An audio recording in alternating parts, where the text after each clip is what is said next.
bigyan mo siya ng ganitong pagdurusa kapag may other woman siya. Yon. May other woman ba sa ngayon yung partner mo, utol? Which is my third party. Okay, pasensya na, medyo malakas yung ulan. Pero anyway, so ganun na nga, balik tayo sa topic.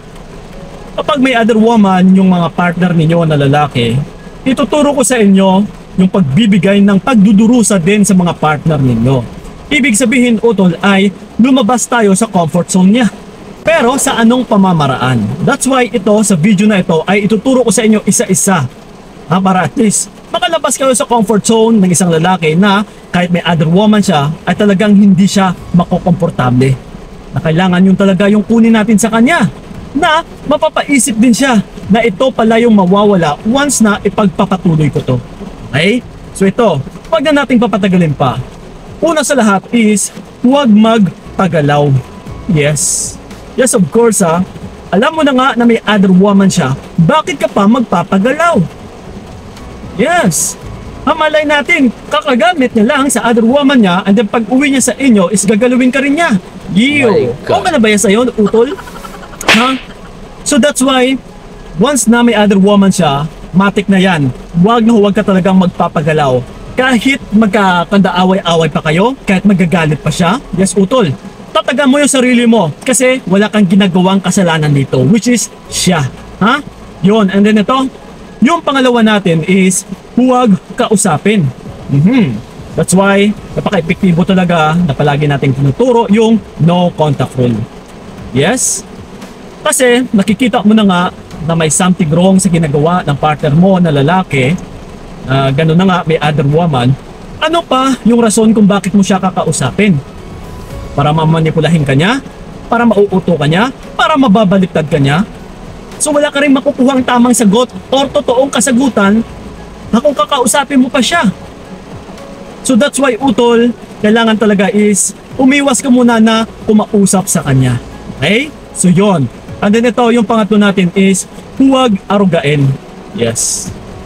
Kung napapansin mo, gano'n na nga, may other woman yung partner mo and then may matibay kang ebidensya, bakit mo pa siya aarugain? Kuya Kiko, kasi pag hindi ko siya inaruga, natatakot ako, baka mas lalo pa siyang sasama sa other woman niya. Nako. Ito mga utola, sa totoong pagmamahalan is hindi mo na kailangan niyang pilitin. Hindi mo na kailangan i-remind sa kanya na babe, nandito ako, mahal na mahal kita, aasikasuhin kita, ako yung nag-aasikaso sa'yo. Nako po. Mas lalo mo lang binababa yung sarili mo. That's why ito ngayon, kapag may other woman siya, ikaw dapat itong hindi matakot. Ha? Kasi siya na nga itong may ginagawang kalokohan and then natatakot ka pa na mawala siya. So, kapag gumagawa siya ng kalokohan, ang kailangan mo nga dapat gawin dyan is ipamigay, itapon yung taong yan. Gumagawa na nga ng kalokohan eh. So, huwag kang matakot, utol, na huwag siyang arugain. Bakit mo pa aarugain? Ha, parang binibaby mo lang siya na kahit nagluloko na kahit may other woman pa siya is inaaruga mo pa. So ikaw lang din yung nagbibigay ng pasakit sa sarili mo. Ikaw lang din yung nagtotolerate sa kanya. Okay? So yun ha, and then ito. Yung pang-apat natin is huwag asikasuhin. Okay? Pareho lang din ito sa pag-aaruga. Yun na nga, may other woman na nga siya. Bakit mo pa siya aarugain na parang bata? Na parang inaalagaan mo? And then bakit mo pa siya aasikasuhin? Hayaan mo siya, utol. Binabaliwala na nga kayo eh. Mas pina-priority niya pa yung other woman niya and then ikaw, aasikasuhin mo pa siya? Uulitin na naman natin, Kuya Kiko, kasi natatakot ako na baka mas lalo siyang sasama sa other woman niya.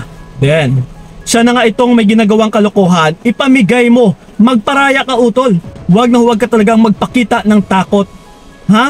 Ipakita mo na ikaw dito yung matapang dahil yun na nga, may ginagawa siyang kalokohan, so bakit ka pa magpapasindak? Bakit ka pa bibigay sa kanya? Ha? So yun. And then ito, yung pang-lima natin is ilayo muna yung mga anak. Okay, ito na. Karamihan ng mga tinatanong ng iba, lalong-lalo na kapag may mga anak. Kuya Kiko, what if kung may mga anak kami? Kailangan ko pa ba talagang gawin yan? Yes, of course.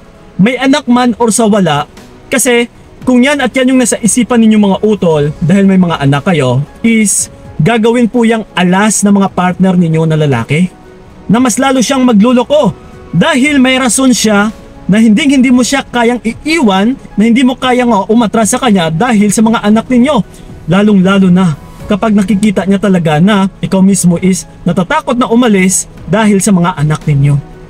So then, kailangan mo rin ipakita sa kanya na kahit may anak man kayo is hindi ka natatakot na mawalan niyang ama yung mga anak ninyo.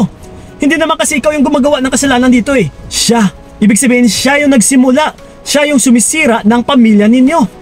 Yes, utol. Ha? So that's why, again, kung pwede lang kausapin ninyo yung mga anak ninyo na anak, ganito. Huwag nyo muna kausapin yung tatay ninyo. Tulungan nyo muna yung nanay ninyo kasi kung nakikita ninyo, lalong-lalo na ha, kapag alam ng mga anak ninyo na may other woman yung tatay nila.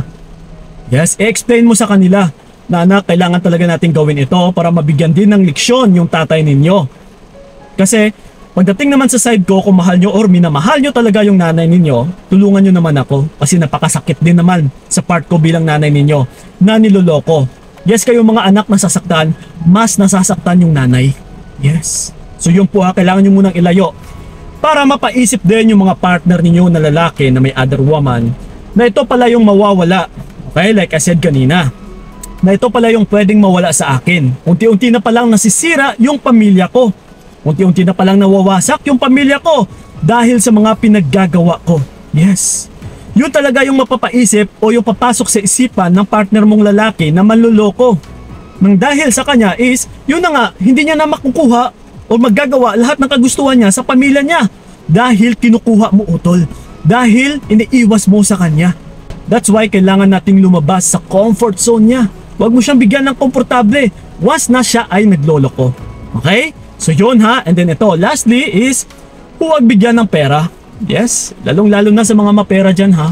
Na kayo pa yung bumubuhay sa lalaki. Na kayo na nga itong nagbibigay ng suporta sa kanya, ng allowance. Diba? Nakuha niya pa na magloko sa inyo. May mga ganito eh.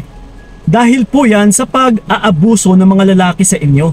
And then dahil din yan sa ikaw mismo ay nagpapaabuso. Kaya lumaki yung ulo utol. Kaso ngayon nakikita mo na may other woman na nga, ano pa yung rason kung bakit mo pa siya bibigyan? Again ha, kailangan nating lumabas sa comfort zone niya. Na huwag mo siyang bigyan ng ikakakomportable niya. Ibig sabihin is, bigyan din natin siya ng pagdudurusa. Ha, ng kapalit. Okay, na ito yung pagmumuldura natin sa kanya.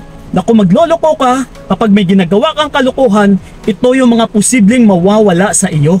Yes. So dyan natin siya tinitrain para pumasok talaga din sa kanyang isipan na masanay din siya na uy, kapag ganito pala yung mga pinaggagawa ko na mga kalokohan is ito pala yung mga posibleng mawawala. Yes, mababawas. Kaya sila umiiwas sa akin dahil nga sa kalokohan na ginagawa ko. So ngayon, dito na mapapaisip yung partner mong lalaki kung sino talaga yung pipiliin niya. Dahil pinapakita mo rin utol na posible talaga na kayang-kaya nyong mawala siya. Na hindi kayo natatakot. Yes. So yun po yung kailangan. Okay? Kasi yun po mga utol kailangan nyo talagang lumabas sa comfort zone ng mga partner ninyong lalaki na mga nagloloko. Do not tolerate kung ano man yung pinapakita nilang kabalastugan sa inyo. Dahil ikaw lang din mismo yung magbibigay ng pasakit sa sarili mo once na hinahayaan mo lang na ikaw pa mismo ay naging sunod-sunuran. Sunod po mga utol, sanay nakatulong yung video na ito. Sunod po, maraming salamat. Ingat kayo. God bless and babu! Ayoko na magpakatang at ayaw nang mahalin ka. Ayoko na ring magtiis, ayoko na sasakit. Mas mabuti nang bitawan ka para wala nang pait.